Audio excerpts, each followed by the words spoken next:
All right, here we are. Here we are. Clayton's back. JMart's with me. We got a handful of games here this afternoon. You know what? It's like this is the greatest part about college football for some of these games. And then it's like, man, I kind of wish we had the old system when it comes to Georgia and Texas. So it's like the best of both worlds. SMU Clemson has a ton of relevance.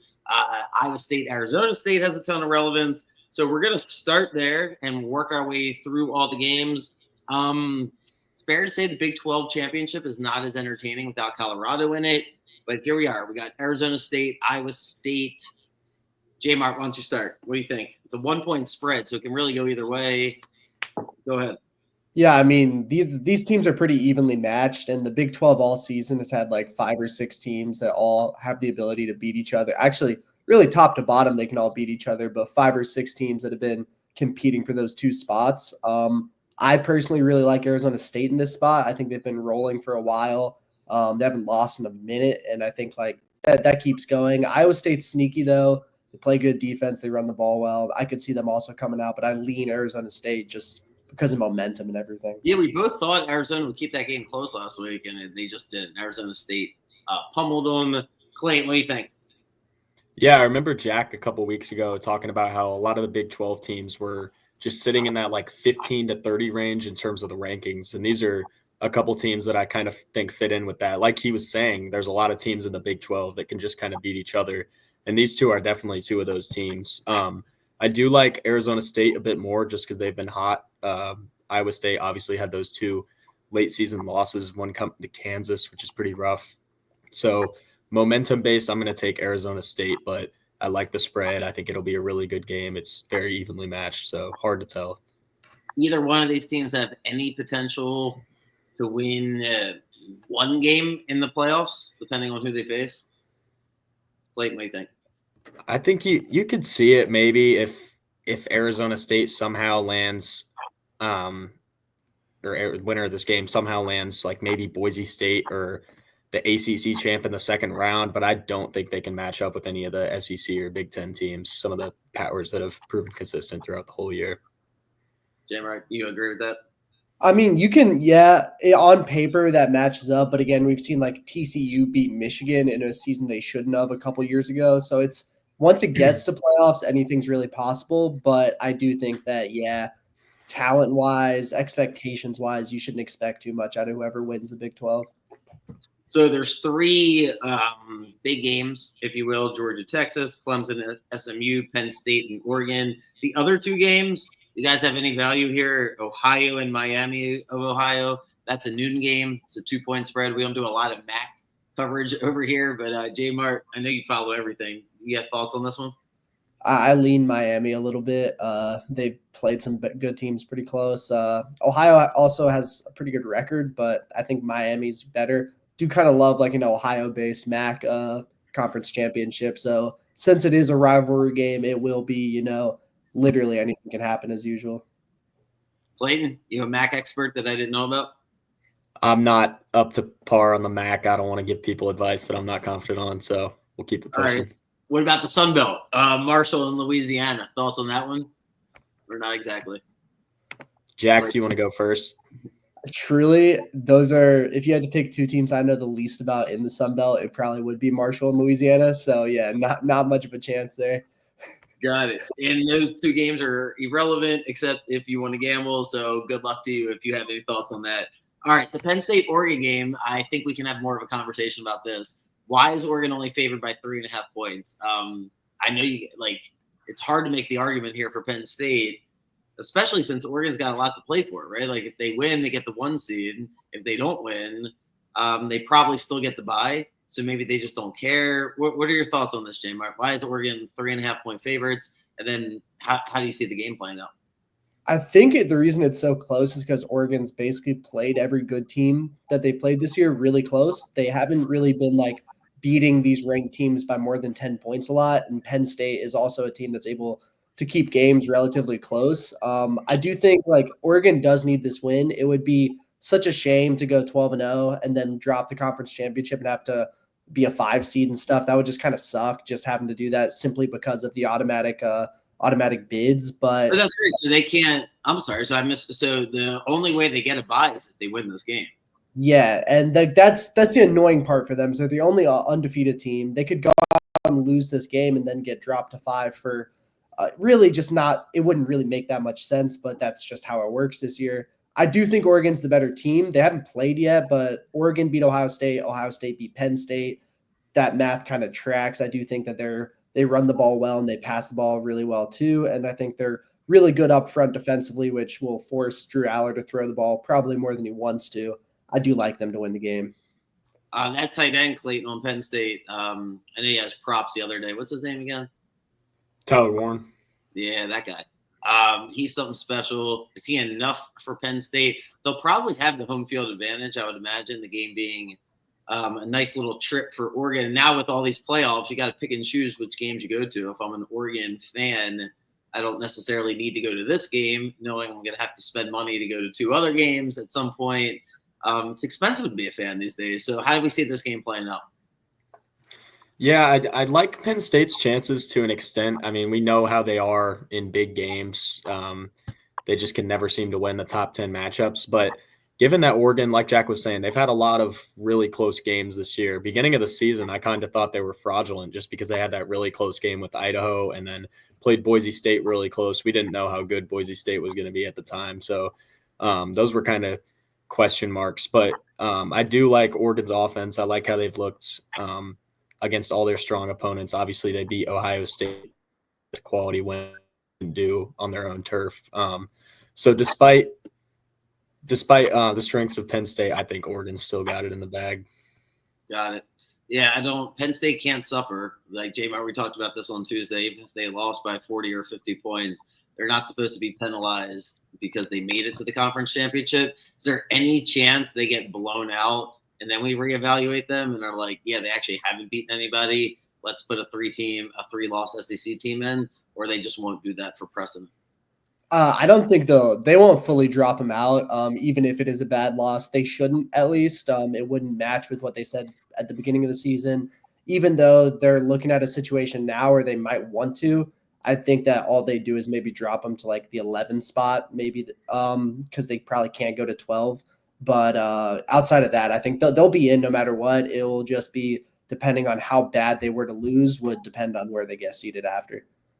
Does the same apply to SMU? So that's the only thing we really need to figure out today is, does Alabama get in or does SMU get in, right? Because that's pretty much what the rankings have told us is Alabama beat out Ole Miss and South Carolina and Miami. We can discuss that in a second, but it just is what it is. If Clemson beats SMU, Clemson is in. Does SMU fall out? JMart, go ahead first. I really don't think they should based off the parameters set. If you say they're playing an extra game that teams like Alabama and Ole Miss aren't playing. They're forced to play a game that these teams do not have to play. If Alabama played in the SEC championship game, they might lose as well. And then they're a 4-loss team. And then it looks a lot different. So I look at situations like this. I get SMU. We can all sit here and agree that SMU is probably a worse team than Alabama. And if it was just based on the 12 best teams, I'd love to let Bama get in. But if we're saying they have to play a 13th game, and if they lose that 13th game, they get dropped, kind of hate that argument. I think they probably just should make it in really no matter what at this point. Again, I wish that it was just the 12 best teams, but based off what the NCAA has decided for this tournament format, I think they kind of have to be in no matter what here. Clayton, you know that if SMU loses, Alabama's going in there. Like, that's 100%. Right? Yeah, I think they mentioned last week that 11 to 14 range is set in stone, which obviously pretty annoying from my perspective, but I do understand it given the head-to-head loss.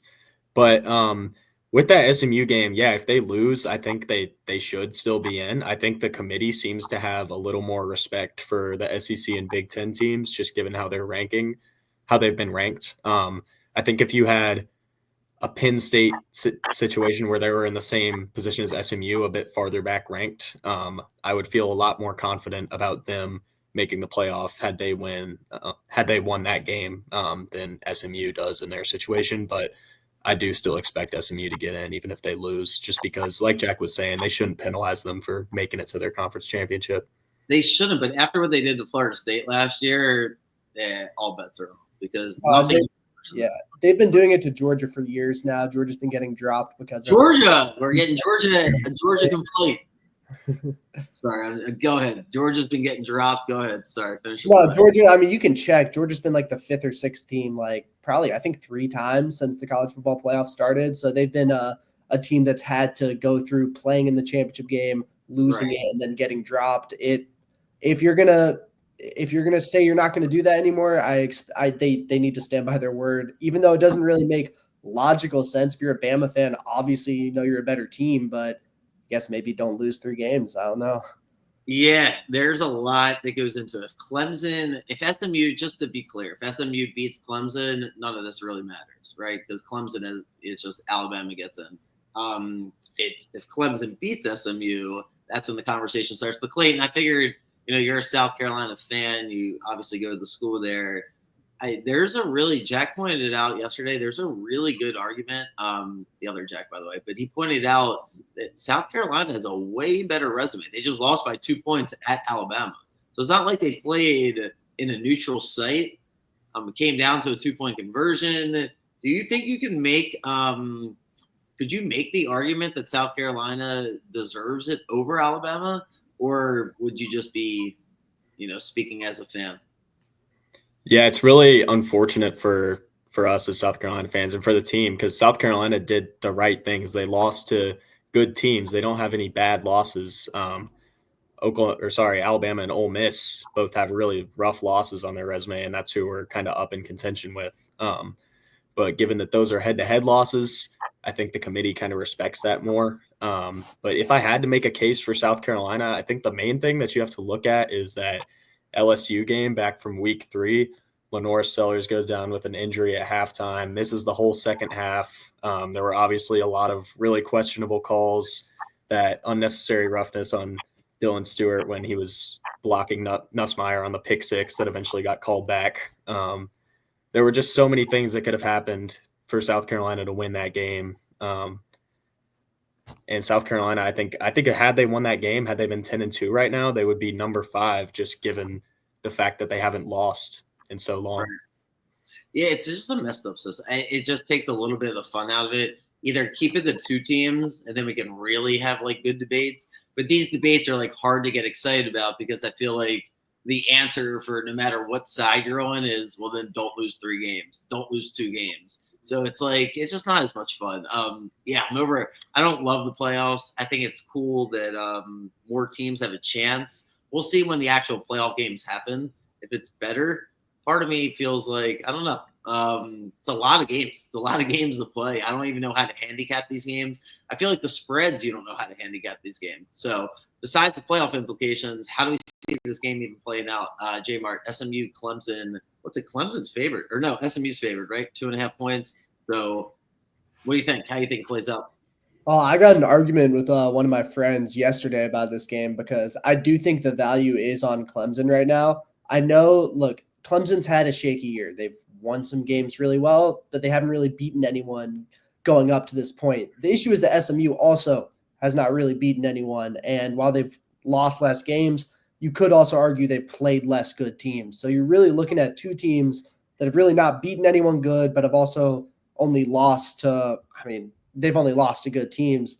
So in my situation, I begin to look at like basically a program pedigree. I start to look at how Clemson does have a championship winning coach. He has a coach that while he may get erratic, while he may panic sometimes, has been here before, and SMU kind of doesn't have that. And I do like SMU's quarterback a lot. I think Jennings is great, but I do think that Clemson can make him really uncomfortable. The D-line's still really solid. I think Cade Klubnik's still a game breaker when he's on. I think that Dabo can prepare him well enough to win this game. I think it's entirely heads up because it will come down to basically, is Klubnik on or is Jennings on? But I think, in my opinion, the value is definitely on Clemson right now. Is there a better team suited for a run in the playoffs, in your opinion? I realistically don't think either team really has any chance of a run. I think whoever wins this will probably end up getting one of those buys or will end up being like an 11 seed. I think they actually have to get a bye, and I don't think they're going to win a quarterfinals matchup. And if they don't end up getting a bye, I really don't think that they're going to end up beating any of the other teams there. Like I said, Neither of these teams have beaten any of the good teams they've played. I just don't really think that they have the ability to knock off a good team. Fair enough. You're on Clemson, and you don't like Clemson at all, so that says something. Clayton definitely doesn't like Clemson. South Carolina beat them, so they did their part. So probably a bittersweet feeling, I guess, that Clemson still has something to play for. So I'm saying the thing that makes absolutely no sense. By the time you're figuring this out, you're like, SMU's in the ACC. Clemson lost to South Carolina. Clemson gets to play for the playoffs. South Carolina has no chance to play. Anyway, how do you see this playing out? SMU versus Clemson. Yeah, I do think it's a toss-up. Just like Jack was saying, the experience of Clemson, I think, brings a lot to the table for them. But I do like SMU a little bit more. Clemson's just had so many shaky performances this year. That game against Pitt that they really shouldn't have won. Even looking back last week, South Carolina played really bad. South Carolina had 3 turnovers on offense. I was gonna say, right? Yeah. So, like, it was honestly Lenore Sellers that won us that game. That was not really a team win. That was purely the legs of Sellers. But SMU's played a lot stronger down the stretch. They haven't had as many close games.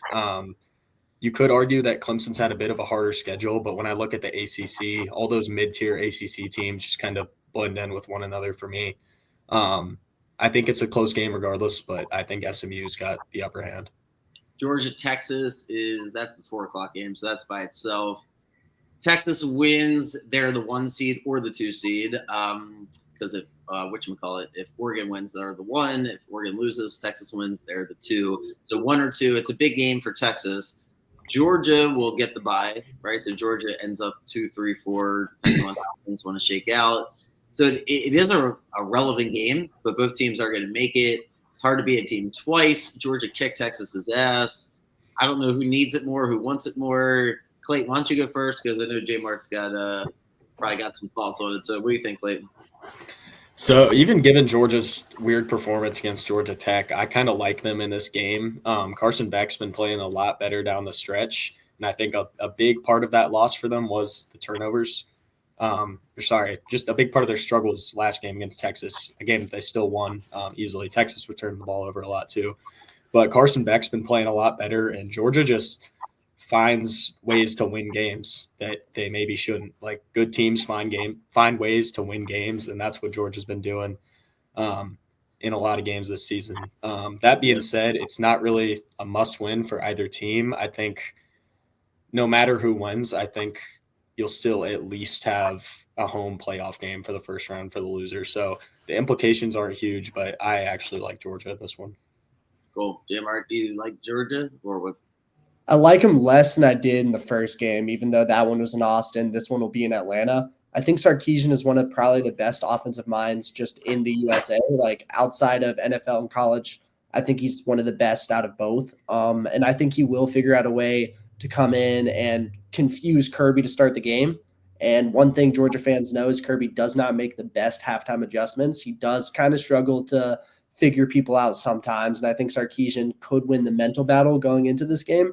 That being said, Georgia has found a way in a lot of games to come out super hot when they need to and handle business in games that are must wins. And I can see that happening here again. I think that Texas is going to probably look to try and run the ball a lot early. That's what Tech had a lot of success with, was using Haynes King as a runner. And also that opened up ways for Jamal Haynes to run the ball pretty effectively as well. I think Texas will try and mimic that with Jaden Blue and Weisner as their 2 running backs. I think, but at the end of the day, Texas needs to figure out a way to stop Georgia on offense. We're looking at a much better version of Carson Beck than we saw last time they played. He looks super confident right now. I do think that Georgia can probably keep it close, but I do think, again, like Clayton said, it doesn't mean as much as the other games. Both teams will most likely end up with a bye, and I do kind of lean Texas here. If Texas does not win this game, I don't think they can make a run in the playoffs. Psychologically, I think they really need to win this game because they don't have – Georgia just bullied them in that last game. Like, Carson Beck turned it over a bunch, and Georgia just seemed faster, stronger. I don't know if that was because, like you said, Georgia needed that. That was coming off being humiliated by Alabama. So there was this defensive energy that, maybe they can't replicate. But I'm not as high on Texas. I don't know who's going to win this thing. I don't know how to handicap it. I don't know how to it's all very strange to me. It's the first year, so I guess that's part of it. But yeah, we'll see how these games play out. Clayton, you've been out for a few weeks. Let's get a prop bet or two rolling here. Do you have something this afternoon for everybody? Yeah, I've just got one so far. Hopefully we'll get some more to y'all later. But I like Carson Beck's over on his receiving yards. Line's at 245.5 right now. He's hit that, and I think 4 of the past 5 games, and I think it's a bit discounted just because they're going against a Texas defense that's rated really high, but in reality, we know that Texas has the lowest strength of schedule in the SEC. I don't think their defense is as good as it seems on paper. Plus, just given Beck's recent strengths, I think that's very affordable for him. Yeah, he was bad against Texas the first time out. Even if Texas is beating them, I like that bet because one way or the other, it seems like if Georgia wins, he'll throw the ball well. Although he didn't in the first game, that just seemed like a fluke. JMart, what do you think? Do you have any prop bets yet? Or are you still working on them? I don't have any right now, but I do agree with that pick. I think either way, either Texas will take a big lead. It'll end up being a shootout, really, regardless. I do think Georgia's just going to have to throw the ball, probably more than they feel comfortable with, but that'll be the case. And I do think that Texas has holes in the secondary. Georgia found it a little bit in the first matchup. I think they'll be able to find it again today, I guess. Yeah. Yeah, and then there's no debate on the Heisman, so that's all locked up. Travis Hunter gets that, right? Not worth putting money anywhere else. Unless Jonty runs for like 450 yards and like 5 touchdowns. Yeah, so we'll probably assume that won't happen.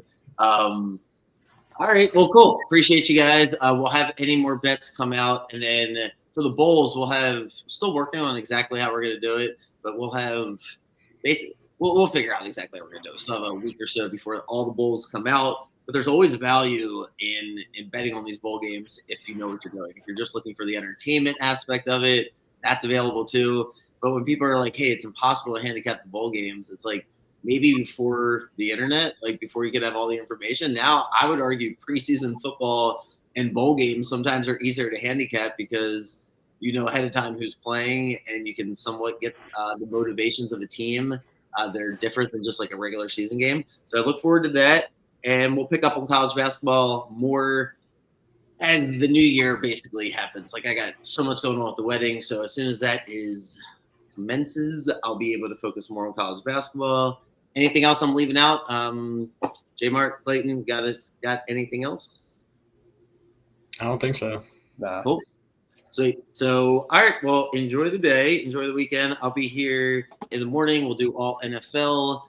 Figure out if there's value there on any of the games. And cool. Hope you guys have a good rest of your weekend. And I'll see you guys. All right. See ya. See you guys.